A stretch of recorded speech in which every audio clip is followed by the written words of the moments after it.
Bonjour et bienvenue dans Les Chevaux Explorateurs, le podcast qui éclaire votre relation avec votre cheval. Ensemble, nous allons explorer les notions d'autonomie, de lien, de mouvement et bien d'autres encore. Moi, c'est Émilie, et je vous accompagne dans vos interrogations, dans la découverte de nouveaux chemins, et surtout dans la construction de la relation dont vous rêvez avec votre cheval. C'est parti! Bonjour et bienvenue dans ce premier épisode du podcast Les Chevaux Explorateurs. Ça y est, c'est parti, c'est le premier épisode, et donc dans cette première saison, on va parler, comme je vous le disais, de motivation. Ça va vraiment être le sujet global de toute la saison. Et aujourd'hui, j'avais envie de commencer par un questionnement. Parce qu'il y a une idée qu'on retrouve très souvent, qui est l'idée que on a besoin de motiver son cheval. Cette notion-là, on va la retrouver quand on parle de renforcement positif, de clicker training, avec l'idée que le travail à la récompense, c'est vraiment quelque chose qui va permettre de motiver le cheval. Mais on la retrouve aussi dans une approche en équitation plus classique, quand on utilise le renforcement négatif, puisqu'on se dit, bah oui, c'est quand même important d'avoir un cheval motivé, d'aller chercher cette motivation, et j'ai même entendu parfois l'idée que, mon cheval avance pas, donc je vais lui donner des coups de cravache pour le motiver. Donc, c'est vraiment une notion qu'on va retrouver partout, dans tout le travail du cheval et toute la relation avec le cheval. Et donc toute cette idée-là, ça traduit quand même une préoccupation sur l'importance de l'implication du cheval dans son travail. On recherche une façon d'impliquer notre cheval dans le travail, dans nos pratiques qu'on a avec lui. Et donc pour ça, on se dit souvent, je voudrais motiver mon cheval. Et c'est vraiment cette formulation-là qui m'intéresse, moi, de dire, je motive mon cheval, je veux motiver mon cheval. Qu'est-ce que ça vous évoque quand on le formule comme ça ? À votre avis, sur qui on met l'importance quand on le formule comme ça ?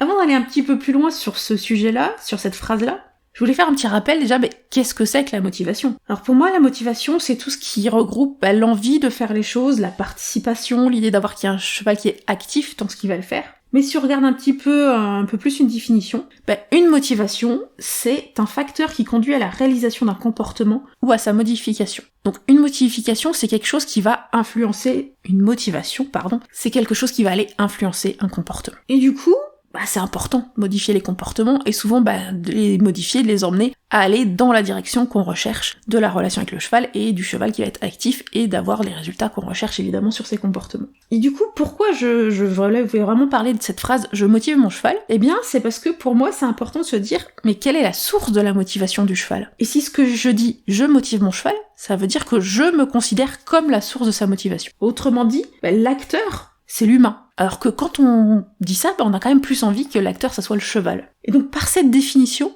on parle quand même du principe que le cheval n'est pas motivé à la base, et c'est l'humain qui doit être l'acteur de cette motivation. Autrement dit, le cheval va être passif dans ce regard-là de la motivation du cheval. Et je trouve ça un petit peu contradictoire du coup de le formuler de cette façon, parce qu'on ce qu'on recherche vraiment, c'est d'avoir un cheval motivé. Et donc que cette motivation serait peut-être plus intéressant qu'elle vienne du cheval.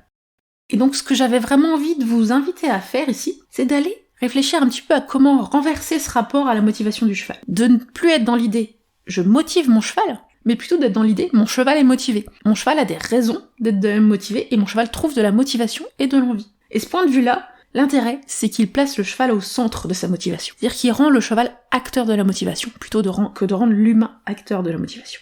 Et du coup, la conséquence de ça, c'est que ça va aussi renverser notre questionnement. On va plus dire, mais comment est-ce que je peux motiver mon cheval ? Comment est-ce que moi, je peux faire quelque chose qui va motiver mon cheval ? Qui va faire que le cheval va être motivé ? On va être plutôt dans cette idée de comment on va faire naître cette motivation en lui, et comment on va permettre plutôt à cette motivation de naître dans le cheval, chez le cheval.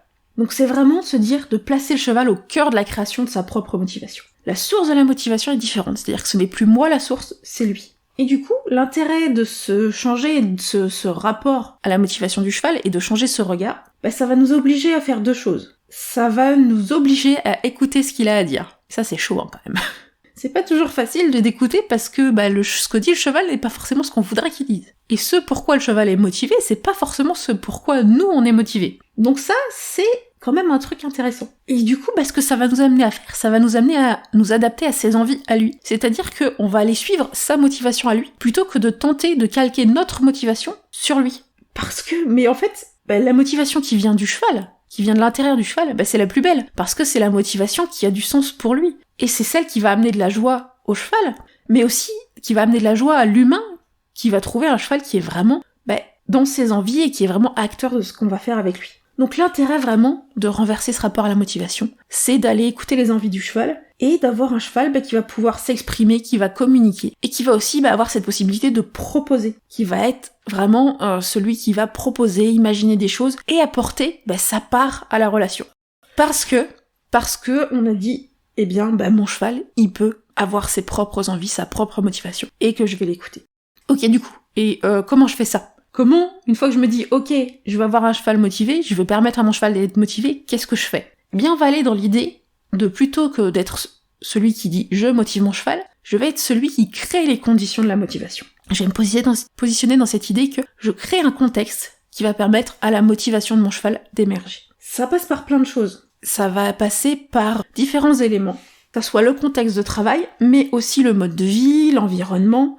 Tous ces points-là vont être importants pour créer les conditions de la motivation du cheval. Quels sont les points que j'ai identifiés moi, de manière générale ? Donc le premier point pour avoir les conditions de la motivation, c'est tout bête, mais c'est de penser au bien-être du cheval et au respect de ses besoins fondamentaux. Un cheval qui va bien, c'est un cheval qui peut avoir envie. Un cheval qui va pas bien, évidemment, on va pas être dans cette dynamique où il va avoir envie de faire les choses. Ça paraît assez logique. Et pourtant, c'est vraiment le premier point auquel il paraît important de penser. Le deuxième point, ça va être de faire en sorte que ce qu'on lui demande ait un sens pour lui. Ça va être de donner du sens à nos demandes. De façon à ce que il puisse trouver l'envie de faire quelque chose, parce que c'est cohérent avec sa façon de fonctionner, de voir le monde, et que ça a du sens dans son monde de cheval. Et quand quelque chose a du sens, quand on comprend quelque chose, on a souvent plus envie de le faire.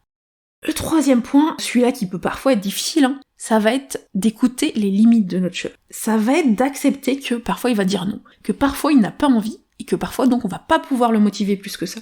Et donc vraiment d'écouter ces messages. L'intérêt de ça, c'est que quand on accepte que notre cheval pose des limites et que notre cheval dise non à certaines choses, quand notre cheval dit oui, ça veut dire vraiment oui. Je ne peux avoir un vrai oui que si j'ai le droit de dire non. Et donc quand il est dans son envie, quand il est acteur, on sent qu'il l'est vraiment, et donc il va être encore plus motivé, parce que il a le droit de l'être, il a le droit de ne pas l'être.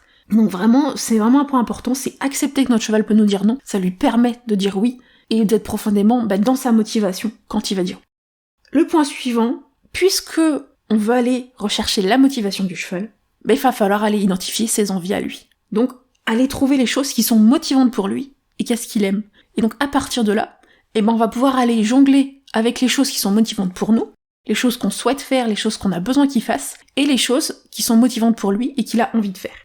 Et avec ça, ça va pouvoir nous permettre de construire de nouveaux comportements et une nouvelle relation, où on va prendre en compte ses envies et aller chercher aussi une façon de développer nos envies à nous et d'écouter nos envies à nous.